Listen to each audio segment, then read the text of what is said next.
Promising you what Henry VIII promised Anne Boleyn.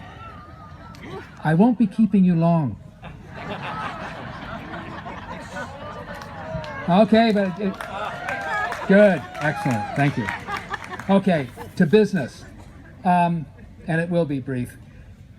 Clearly, we're gathered here in a form of celebration, and many forms actually. But these days, America doesn't seem to be in a particularly great mood.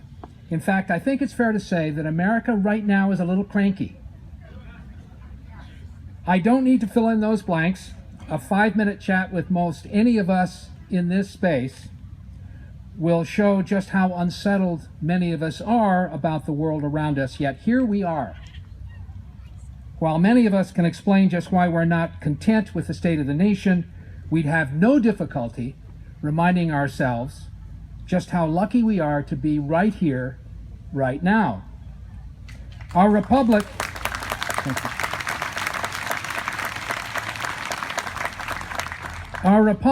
has, over the past 240 years, had its rough patches.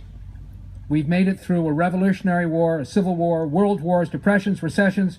We've been honest enough to acknowledge and tackle injustices embedded in our past and a few in our present.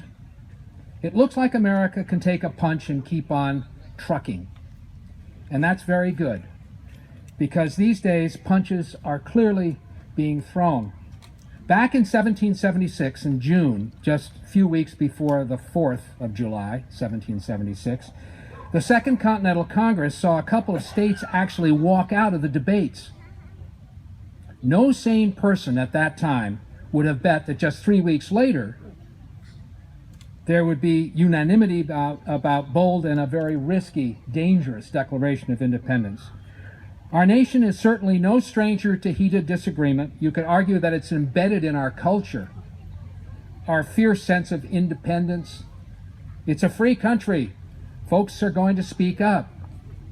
We have a First Amendment that protects their right, our right, to say even the most disagreeable things.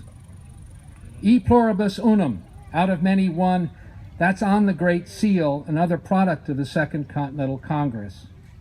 Most arguments I hear these days come from media ghettos. Many of us turn to specific, very narrow voices to validate our personal set of convictions, a particular worldview that each of us might have. I know I catch myself doing it all the time. To listen to so much of our media, it sounds like instead of out of many one, we are living in a country of out of many, many. That fractious national view collides with our confidence in our country, our government, political institutions, infrastructure, armed forces, schools, everything. As you might expect, I have a solution. I'm so glad you're all here to get it. And it's right under our noses, or our feet, or our behinds, as the case may be.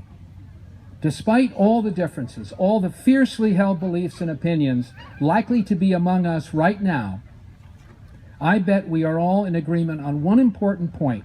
Madeline Island works, and it works very well. Yep. But why?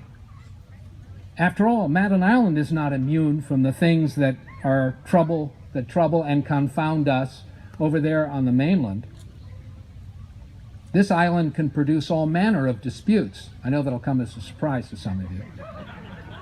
Some of them epic and multi-generational. Take a look at Facebook during election time, and one might think there's no way this island can get itself together and work. But it does. Just look at the core deliverables of island government. I submit it would be difficult to find a more informed, practiced, energetic, or competent set of EMTs or firefighters anywhere.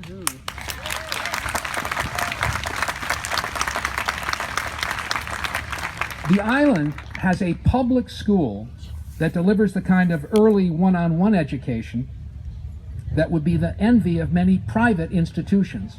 We have a library that provides one of the coziest, most literate and nurturing environments available anywhere.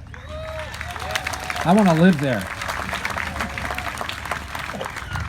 Roads get plowed, flags get hung, budgets get passed, streets get painted, public landscaping gets better and better. Our post office is a joy. Many businesses are growing. Smart entrepreneurs and artists of every stripe are making the island their home. Did you know there are more art studios than bars on Madeline?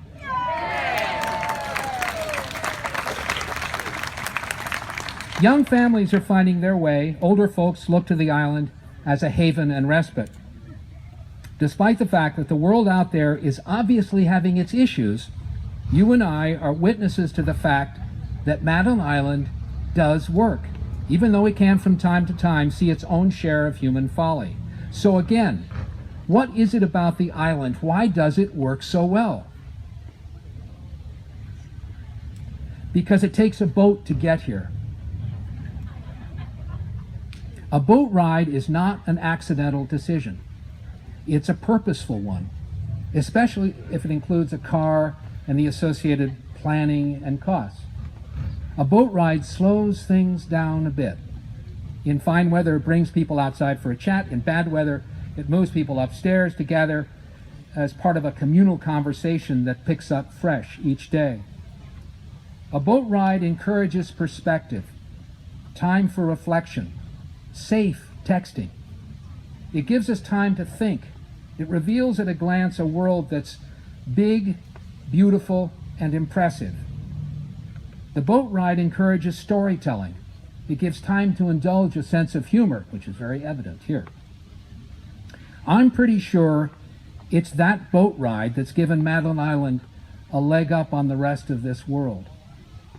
Obviously, the answer for America, our beloved but cranky America, is to just slow down and get on a boat. I'll leave it to you folks to figure out the details. In the meantime, happy Independence Day. God bless America. Thank you.